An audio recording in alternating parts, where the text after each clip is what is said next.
她是雪花女神龙中气质冷艳的上官燕，是八大豪侠中心细如尘、温柔大气的扁素问，也是孤战迷城中沉着坚韧的汪秋水。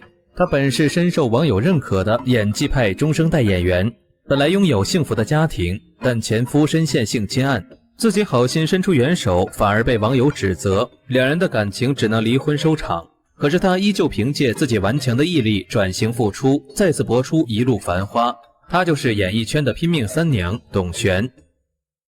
1979年11月5日，董璇出生于中国黑龙江省牡丹江市。她从小对演戏有浓厚的兴趣，而走上这条演艺道路，激励董璇最多的是父母。后来16岁的董璇考入沈阳音乐学院舞蹈系，在临近毕业的时候，总政歌舞团来沈阳音乐学院，选择有潜力的学生进团工作，只有董璇一人被选入。2000年，已经有2年工作经验的董璇报考北京电影学院，并成功被电影学院录取。董璇并不是只在求学路上一帆风顺，在演艺路上也非常幸运。在考入北京电影学院3年后，他就与任天野、乔振宇共同主演了电视剧《雪花女神龙》，这是董璇的首部影视剧作品。他在剧中饰演了冷艳绝美、傲气凌人的上官燕，收获观众一致好评。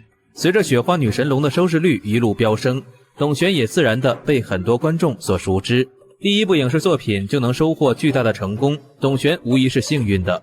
之后他以古装剧为主，持续参演电视剧，积攒了一部分的人气。2004年，董璇在民国爱情剧《春花秋月》中饰演天真活泼、娇宠无忧的侯府大小姐侯丽丽。同年，她还在都市悬疑剧《黑眼睛》中饰演年轻的女警官周明凤。4年后，由董璇与陆毅、李冰冰等人共同主演的古装武侠剧《八大豪侠》在辽宁卫视上首播。在剧中，她是一位医毒双绝的玉女神医扁素问。这一年是董璇事业的巅峰期，她擅长的古装题材的影视作品频频向她发出邀约，同时她自己也在尝试寻找新的突破。在2007年时，电影《立春》开始筹备拍摄，但原定一位演员档期出现了问题，最后不得已找到了董璇，需要她饰演一位世故八卦的乡村教师。这个角色的人物设定和她自身的性格截然相反。那时的董璇还从未尝试过大荧幕，想要努力尝试不同戏路的她二话不说就答应了。后来董璇因《立春》被提名第27届金鸡奖最佳女配角，她当时在微博上发了一张夕阳西下自己蹦起来的照片。纵观董璇的早年演艺经历，大多数都是以正面温婉、端庄的形象出现在作品中，但她深知，只有全面发展，不拘泥于单一的戏路，才能长久地在演艺道路上继续前行。每一个角色都是不一样的，自己选择剧本和选择角色的时候，也是想去颠覆自己、挑战。2009年8月，董璇在《闯关东》中篇里饰演纯真质朴的宋天月。她认为自己的个性跟宋天月有相通之处，都有乐观执着的劲儿。正因为如此，董璇才能成为宋天月的不二人选。但毕竟天月是一个农村女孩，除了在气质上，董璇必须收一些。熟练的干家活也是她临时要适应的工作。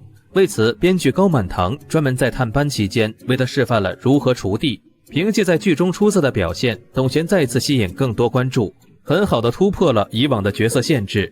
之后，她也参演了许多优秀的作品，并在其中有不俗的表现。时值综艺节目兴起，董璇不仅在角色上寻求突破，也参加了很多综艺节目，分享自己的感情生活。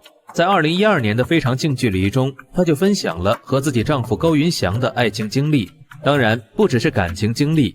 在2021年的综艺节目《了不起的异能》中，她也讲解了在自己职业生涯中作为演员的清醒认知。演员就是什么年龄段演什么样的角色，需要自恋和自信的，但是不能过于自负。在董璇演艺之路如火如荼的进行之时，她的感情事业却显得一波三折。董璇与高云翔相遇是在2009年，他们分别出演了海岩3部曲中的心玉观音和新拿什么拯救你我的爱人。同年，高云翔与董璇在江苏卫视的七夕晚会上合唱了一首歌曲后，两人相识。2011年4月，高云翔、董璇在新玉观音成都发布会时正式公开恋人身份。同年，二人在北京举行婚礼。5年后，董璇在北京生下女儿小酒窝。然而2018年，高云翔在澳洲的性侵案被曝光，这对他们的婚姻造成了很严重的影响。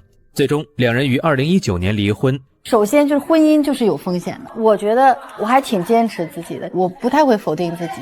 这是董璇在《乘风破浪的姐姐》第2季中讲述的自己对婚姻的看法。无论在哪个阶段，她总是如此坚定，然后就从容地奔赴人生的下一个阶段去了。离开了婚姻的董璇并没有因此一蹶不振，而是频繁地出现在大众视野中，为观众带来优秀的作品。在电视剧《孤战迷城》中，她饰演了坚毅果断的地下党负责人汪秋水，她的表演被评价为惊艳和出戏。观众特别提到她在剧中的坚毅和果断，尤其是在一些情感戏中的表现尤为出色。而更让人感到惊讶的是，在电视剧《柳州记》中，董璇在其中的形象与以往完全不同，从之前的正气女侠变成了冷酷霸气的反派太后。这样自我的突破令观众直呼腿软。从上半生的一帆风顺到中年遭受的感情破碎，从观众的赞扬到途中的谩骂指责，再回归到现在的心疼。作为这些经历与外在情绪的切实感受者，董璇一直身处漩涡无法逃离，但是千帆历尽，他仍能坚强地拍拍灰尘，说出那句我不后悔。